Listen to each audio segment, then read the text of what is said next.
بسم اللہ الرحمن الرحیم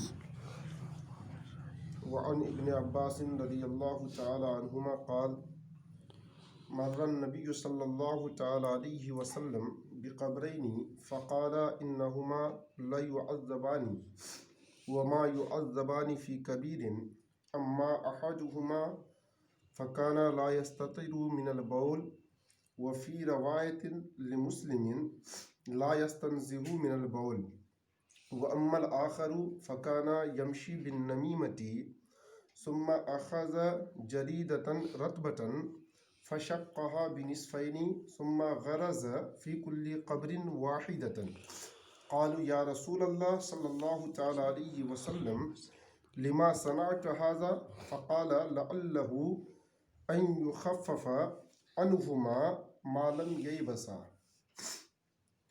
اور حضرت ابن عباس رضی اللہ تعالی عنہما سے روایت ہے، آپ فرماتے ہیں کہ مر النبی صلی اللہ تعالی علیہ وسلم بقبرین، کہ نبی صلی اللہ تعالی علیہ وسلم کا دو قبروں کے پاس سے گزر ہوا، کہ آپ دو قبروں کے پاس سے گزرے۔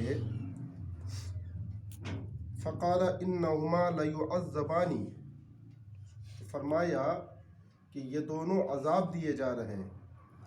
وما يعذبان فی کبیر، اور کسی بڑی چیز میں عذاب نہیں دیے جا رہے، کسی بڑے معاملے میں، بڑے گناہ میں انہیں عذاب نہیں ہو رہا۔ اما احدہما فکان لا یستتر من البول، ان میں ایک تو پیشاب سے احتیاط نہیں کرتا تھا، کہ ان میں ایک تو ایسا ہے، ان دونوں میں ایک تو ایسا ہے کہ پیشاب سے احتیاط نہیں کرتا تھا۔ وفی روایت لمسلم لا یستنزہ من البول، اور امام مسلم کی روایت میں ہے کہ پیشاب سے پرہیز نہیں کرتا تھا۔ کہ اما احدہما لا یستنزہ من البول، کہ ان میں ایک تو پیشاب سے پرہیز نہیں کرتا تھا۔ وَأَمَّا الْآخَرُ فَكَانَ يَمْشِي بِالنَّمِيمَةِ، اور دوسرا چغل خوری کرتا تھا۔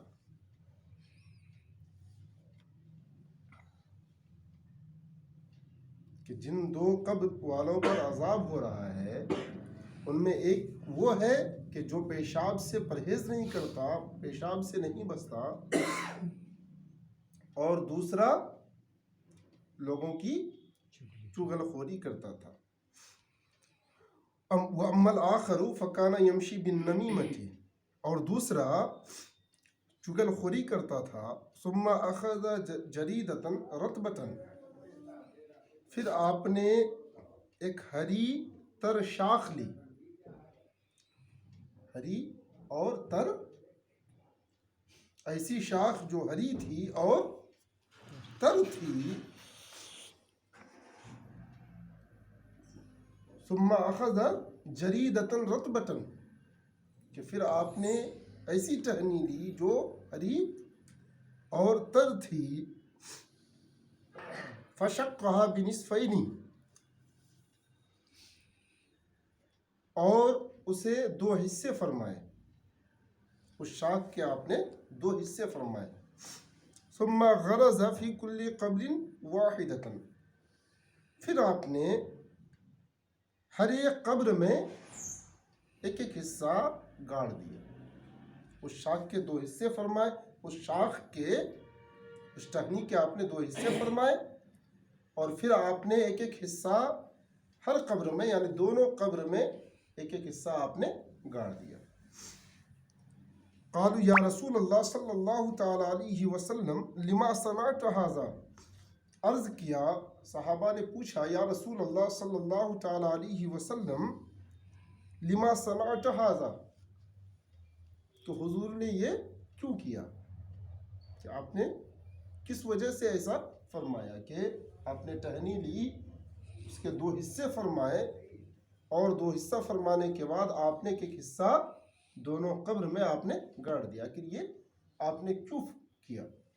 لما صنعت ھذا، عرض کیا یا رسول اللہ صلی اللہ تعالی علیہ وسلم آپ نے یہ کیوں کیا؟ فقال لعلہ ان یخفف عنہما ما لم یبسا، تو حضور نے ارشاد فرمایا کہ شاید جب تک یہ دونوں ٹہنیاں نہ سوکھیں، ٹھیک ہے، جب تک یہ دونوں نہ سوکھیں تب تک ان کا عذاب ہلکا ہو. سبحان اللہ، کہ جب تک یہ دونوں نہ سوکھیں تب تک ان کا عذاب ہلکا ہو، کہ ٹہنیاں جب تک نہیں سوکھیں گی امید ہے کہ ان پر عذاب کیا ہو جائے گا؟ ہلکا ہو جائے گا. جیسا کہ گزشتہ درس میں بیان ہوا تھا کہ یہ حدیث بڑے معارکے کی ہے، بڑے معارکے کی حدیث ہے، اور اس سے بہت سے مسائل مستنبط ہوتے ہیں. ان میں چند مسائل گزشتہ درس میں بتائے گئے تھے، جیسے کہ اس حدیث کی روشنی میں یہ بات معلوم ہوتی ہے کہ حضور کی نگاہ میں کوئی شے آڑ نہیں ہے. آپ ہر چھپی اور کھلی چیزوں کو، ہر کھلی اور چھپی چیزوں کو آپ جانتے ہیں، آپ دیکھ رہے ہیں. ساتھ میں اس حدیث کی روشنی میں یہ بات بھی معلوم ہوئی کہ حضور خلقت کے ہر کام سے واقف ہے، باخبر ہے، جانتے ہیں کہ کون کیا کر رہا ہے یا کون کیا کرتا تھا. تو اس حدیث کی روشنی میں یہ بات بھی معلوم ہوئی کہ گناہ صغیرہ پر بھی قبر اور حشر میں عذاب ہو سکتا ہے. اسی طرح سے اس حدیث کی روشنی میں یہ بات بھی معلوم ہوئی کہ قبر پر قرآن کی تلاوت کرنا اور قبر پر حافظ قرآن کو بیٹھانا، بعض علاقوں میں جب کوئی مسلمان مرتا ہے تو بعض علاقوں میں یہ طریقہ ہوتا ہے کہ وہاں قبر پر 40 دن تک قرآن کی تلاوت کے لیے کسی حافظ قرآن کو بیٹھاتے ہیں کہ آپ 40 دن تک وہاں تلاوت کریں. تو اس حدیث سے معلوم ہوا کہ قبر پر قرآن کی تلاوت کرنا یا کسی حافظ قرآن کو بیٹھانا یہ کیا ہے؟ بہت اچھا ہے. اس میں کوئی حرج نہیں بلکہ بہت اچھا ہے. کیونکہ جب سبزہ کی تسبیح سے، ایک ہری چیز، ہری ٹہنی کی تسبیح سے اگر قبر کا عذاب ہلکا ہوتا ہے تو انسان کی تلاوت سے یقیناً اس کا عذاب ہلکا ہوگا. عذاب قبر کو یقیناً وہ ہلکا کرے.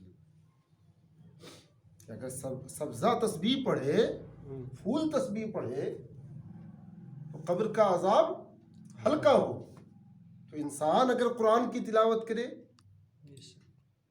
تو یقیناً قبر کا عذاب کیا ہوگا؟ ہلکا ہوگا. اشرۃ اللمعات نے جامع الاصول سے روایت کی کہ حضرت بریدہ رضی اللہ تعالی عنہ نے وصیت فرمائی تھی کہ میری قبر پر دوہری شاخیں ڈالنا، کہ میری قبر پر دوہری شاخیں ڈالی جائے تاکہ اس کی برکت سے نجات حاصل ہو.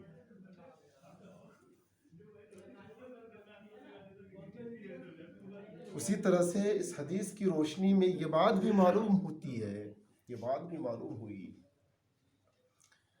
کہ اگرچہ ہر خشک و تر تسبیح پڑھتی ہے، اللہ کی تسبیح چاہے وہ سوکھی چیز ہو یا تر ہو، سوکھی ڈال ہے تو بھی تسبیح پڑھتی ہے.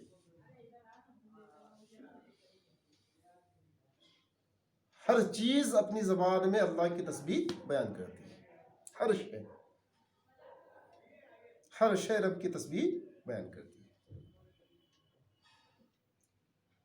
کہ اگرچہ ہر خشک و تر تسبیح بیان کرتی ہے، اللہ کی پاکی بیان کرتی ہے.